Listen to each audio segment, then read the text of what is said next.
Hello everyone, in today's lecture we will discuss that how we can transform two-dimensional Euclidean metric tensor from Cartesian to polar coordinates. Students, we know that two-dimensional Euclidean metric tensor in Cartesian coordinates can be written as g mu nu, that is equal to 1 0 0 1. Okay, and its line element can be written as ds square, that is equal to g mu nu and dx mu and dx nu, where mu and nu varies from 1 and 2 because it is a two-dimensional metric tensor. Now students, we want to convert it into polar coordinates. So for that purpose we will convert from variables x and y to the variables r and theta. So we will write x1 that is equal to x and x2 that is equal to y. These are the old variables, and we will represent new variables by x1 dash that is equal to r and x2 dash that is equal to theta. Okay, now student, the transformation equations are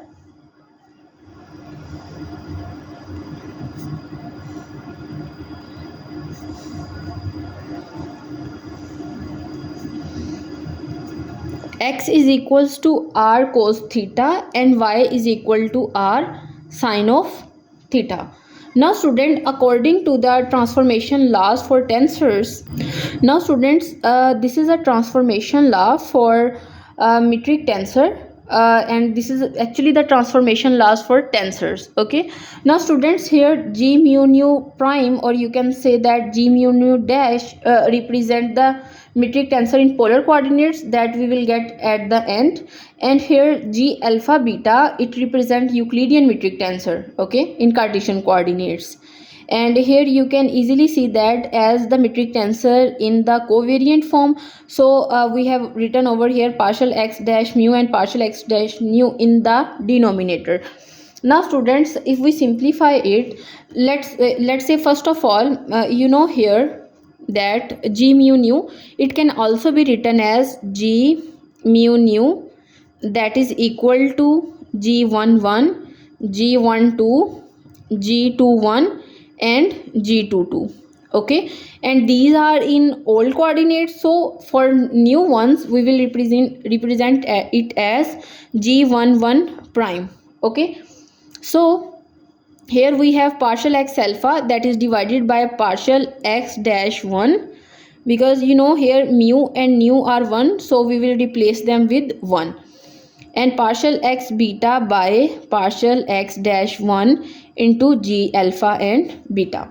Now students, you know that here alpha and beta are dummy variables, and the variations of alpha and beta are from 1 and 2.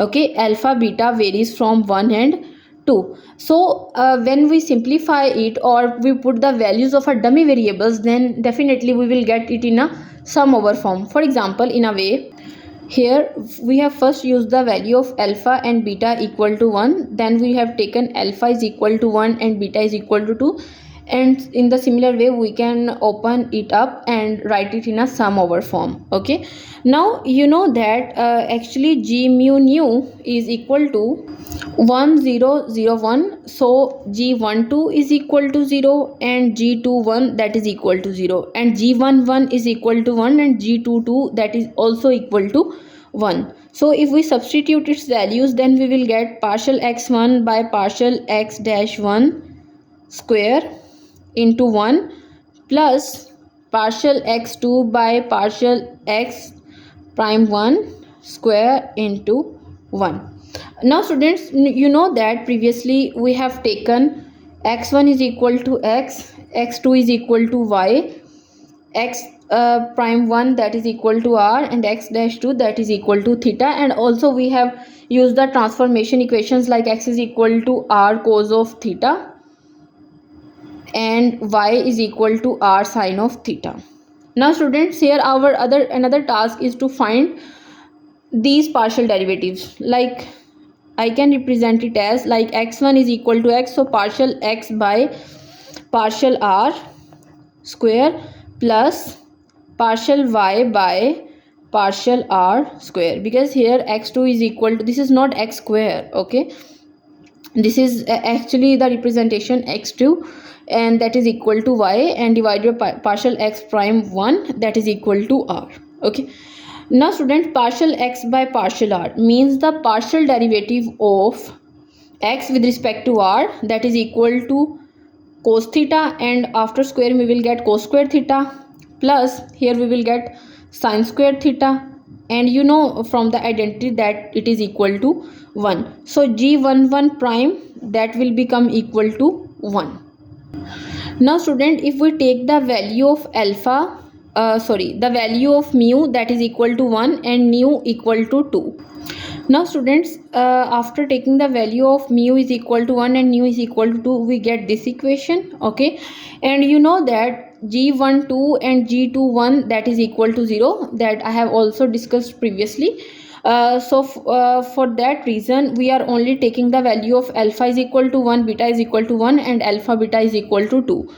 Like g12 prime, that is equal to partial x1 by partial x prime 1, partial x1 by partial x dash 2, and g11 plus partial x2 by partial x prime 1, and partial x2 is divided by partial x prime 2, and g22.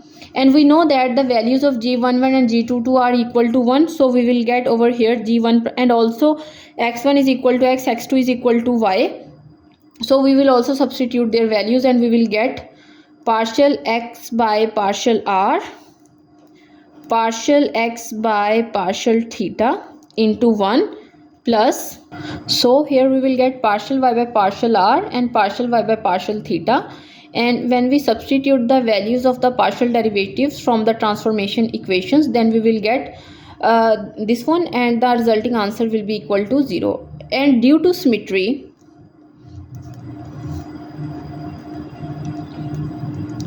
like g12 is equal to g21, so we can also say that g21 prime, that is equal to 0.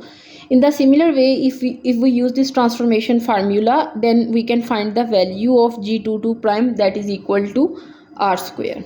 Okay, now students, g mu nu prime will become equal to obviously g11 prime, g12 prime, g21 prime, and g22 prime. And after using all the above values, we will get g mu nu prime, that is equal to 100 r square.